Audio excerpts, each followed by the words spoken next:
राष्ट्रीय घटक है, उनकी पूरी तन्मयता के साथ रक्षा करेंगे। इन्हीं के साथ मैं अपनी वाणी को विराम देता हूँ। भारत माता की धन्यवाद। धन्यवाद।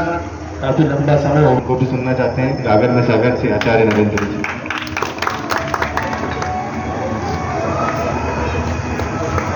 आइए हम एक बार सभी मिलकर के ऋषि के प्रिय मंत्र का पाठ करते हुए इस आजादी के महोत्सव को सुरक्षित रखने के लिए ईश्वर विश्वानि देव सवितर दुरितानि पराशुः यद्भद्रं तन्मे आशुः।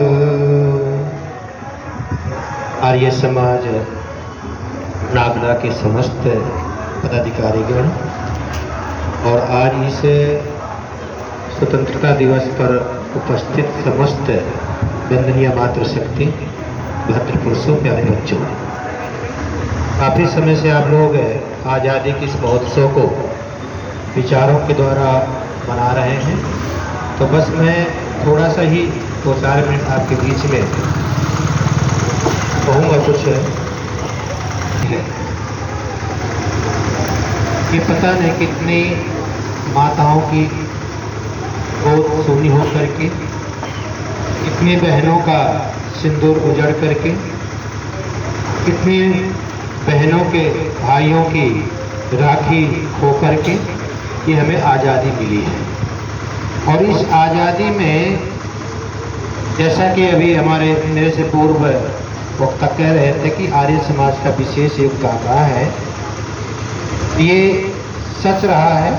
क्योंकि जो कांग्रेस के इतिहास के लेखक थे सीताभाई रमैया, वो स्वयं लिखते हैं और वो ऐसे नहीं लिखते, वो पूरे जांच पड़ताल के आधार पर लिखते हैं कि हैदराबाद की जेलों में जो कैदी थे, तो जब जेलों के अंदर हम निरीक्षण करने के लिए जाते थे तो सायंकाल को लगभग सब संध्या करते हुए मिलते थे और नमस्ते करते हुए मिलते थे।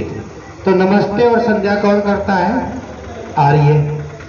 तो ये इस प्रकार की कई प्रकार की जो है ना सर्वेक्षण के बाद उन्होंने ये लिखा था, वरना कांग्रेस का लेखक कैसे लिख सकता है ये?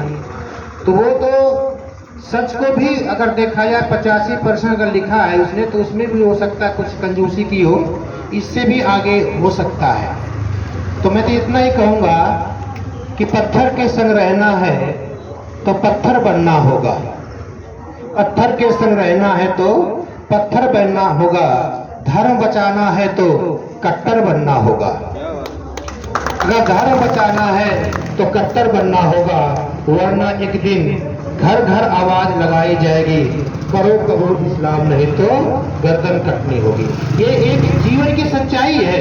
देखो, इस सच्चाई से हम जुटला नहीं सकते, हम बरगला नहीं सकते। इसलिए आर्यों, ये समय है जो आज़ादी का आज हम महोत्सव मना रहे हैं और भगवान से हम प्रार्थना करें। देखो, 25 सालों में हमारे इस भूखंड के 25 टुकड़े से ऊपर हुए हैं। और आप इतिहास उठा के देखो, मैं विस्तृत में नहीं जाना चाहता क्योंकि ज़्यादा समय में नहीं लेना चाहता आपसे, नहीं मैं विस्तृत अगर जाएं तो कितने खंड हुए इस देश के। और ये कौन सा आज़ादी का महोत्सव मना रहे हैं हम? 76वां। ठीक है, अभी कितना बाकी है 100 में? आप कल्पना कर लो।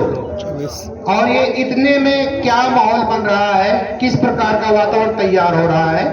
तो 100 में जाने में तो मोदी और योगी के आने से खतरा खत्म नहीं हुआ, पर टल गया है। 20-25 साल जो है ना, टल गया है। इस बात को भी हमें दिमाग में रखना है। कोई ये सोचे कि खतरा खत्म हो गया है, तो वो खतरा खत्म नहीं हुआ, भी सिर्फ टला है। अब टली हुई बलाए को और आगे बढ़ाने के लिए या उसमें और हमें कुछ ऐसी दवा, अपना सहयोग, अपना समर्थन दें हम कि जिससे कि बिल्कुल खत्म हो जाए। तो इसलिए मैं इतना ही कहूँगा, आप सभी को बहुत बहुत शुभकामनाएं कि आप आज़ादी के इस महोत्सव में एकत्रित हुए और इस तिरंगे की शान के और आन बान शान के लिए अपना आप समय दिया है। इति ओम सर। आचार्य नरेंद्र देव जी जो सेलाना आर्य समाज में पुरोहित है, किसी भी संस्कार एवं कार्य के लिए आप इनको आमंत्रित कर सकते हैं। जो हमारे क्षेत्र में अभी संस्कार कराने हेतु यहाँ उपस्थित है, और आज हमारे घर पर पोती श्रुति आर्या का अन्नप्राशन संस्कार इन्हीं के द्वारा किया जाना है। आप सभी सादर आमंत्रित हैं। प्रातः 10 बजे बाद।